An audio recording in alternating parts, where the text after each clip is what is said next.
KG అరటి పళ్ళు ₹1. ఇంకా రైతులు ఎలా బతుకుతారని అడుగుతా ఉన్నా. ఇంతటి ఘోరంగా పాలన సాగుతూ ఉంది. అదే ఒకసారి గతంలో మా ప్రభుత్వ హయాంలో ఒకసారి పాలనను గుర్తు తెచ్చుకుంటే ఇలాంటి పరిస్థితులు ఇలాంటి సందర్భాలలో వైఎస్ఆర్సీపీ ప్రభుత్వ హయాంలో గతంలో అప్పట్లో అరటి చీనీ రైతుల కోసం ఏకంగా ప్రత్యేక రైళ్లు నడిపాం.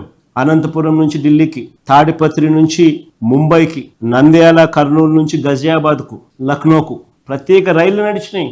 దీనివల్ల రైతులకు దళారీ బెడద తప్పింది. రవాణా ఖర్చు దాదాపు 40% తగ్గింది.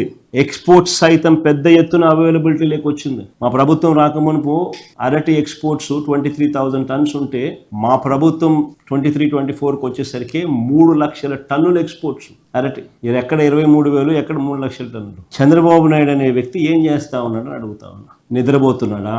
చంద్రబాబు నాయుడు గారిని గట్టిగా అడుగుతా ఉన్నా, నిన్ను ముఖ్యమంత్రిగా చేసింది ఎందుకు అని. గాడిదలు గాయడానికి నిన్న ముఖ్యమంత్రిగా చేసింది అని అడుగుతా. పులివెందుల్లో 600 టన్నుల కోల్డ్ స్టోరేజ్ మా హయాంలో ప్రారంభోత్సవం చేసినాం. ఆ కోల్డ్ స్టోరేజ్ ఆపరేషన్ లేదు, కరెంటు బిల్లులు ఖర్చు అవుతాయని.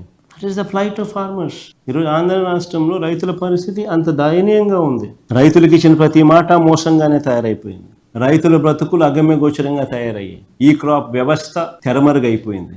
తూతూ మంత్రంగా ఈ క్రాప్ అంటే ఈ క్రాప్ చేశామన్నట్టుగా తయారయ్యాయే తప్ప ఆర్బీకేలో ఒక పోస్టర్ ఉండేది, ప్రతి పంటకు ఇది గిట్టుబాటు ధరలని. ఎక్కడైనా అటువంటి గిట్టుబాటు ధర రాని పరిస్థితి ఎక్కడైనా ఉంటే వెంటనే ఆర్బీకే యాక్టివేట్ అయ్యేది. వెంటనే జాయింట్ కలెక్టర్ ఇంటర్వ్యూన్ అయ్యేవాడు. ఆ ఆర్బీకే పరిధిలో ఆ పంటను కొనుగోలు చేసేవాడు. మార్కెట్లో కాంపిటీషన్ క్రియేట్ చేసేవాడు.